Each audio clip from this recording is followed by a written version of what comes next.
हमारे Radhe Krishna shorts channel को जरूर सब्सक्राइब करें और हमारे चैनल से जुड़े रहें।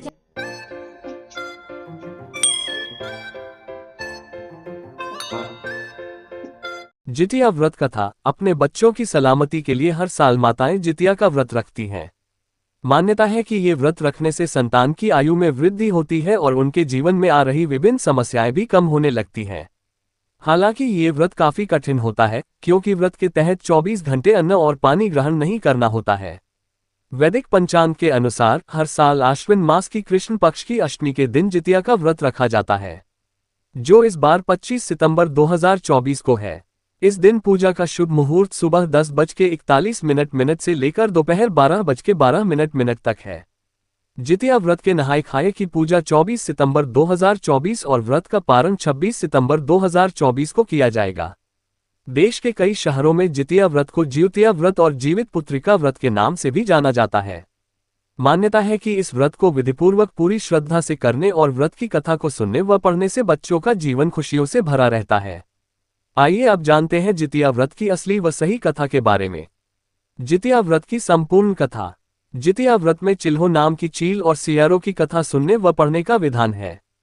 पौराणिक कथाओं के अनुसार एक वन में सेमल का पेड़ था, जिस पर एक चिल्हो रहती थी। पेड़ के पास घनी झाड़ियां थी, जिसमें एक सियारिन रहती थी। चिल्हो और सियारिन अच्छे दोस्त थे, जो मिलजुल कर हर काम करते थे। एक दिन वन के पास कुछ महिलाएं जितिया व्रत की पूजा की तैयारियां कर रही थी। चिल्हो और सियारिन ने महिलाओं की बातों को ध्यान से सुना और खुद ये व्रत रखने का निर्णय किया।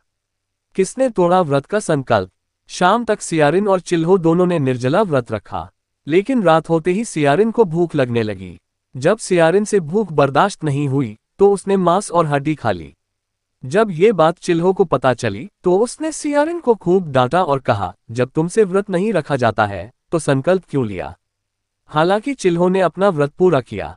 सियारिन चिल्हो से क्यों जलती थी? अगले जन्म में सियारिन और चिल्हो ने राजकुमारी के रूप में जन्म लिया, जो सगी बहनें थीं। सियारिन चिल्हो से बड़ी थी, जिसकी शादी एक राजकुमार से हुई।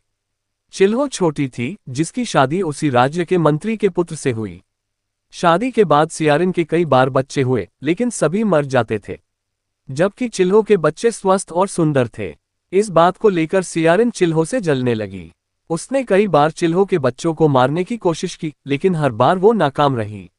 यहां तक कि सियारिन ने अपनी बहन और जीजा जी की जान लेने का भी प्रयास किया, लेकिन वो उनका बाल भी बांका नहीं कर पाए। सियारिन को कैसे हुआ अपनी गलती का एहसास? एक दिन सोते हुए दैवयोग से सियारिन को अपनी भूल का एहसास हुआ, जिसके बाद उसने अपनी बहन से क्षमा मांगी और बहन के कहने पर जितिया का व्रत किया। विधि विधान से ये व्रत करने के बाद सियारिन को पुत्र की प्राप्ति हुई, जो जीवन भर स्वस्थ रहा। इसी के बाद से माताएं अपने बच्चों की लंबी आयु और अच्छी सेहत के लिए जितिया का व्रत रखती आ रही हैं। मान्यता है कि इस व्रत को रखने से निसंतान महिलाओं को भी संतान की प्राप्ति हो जाती है।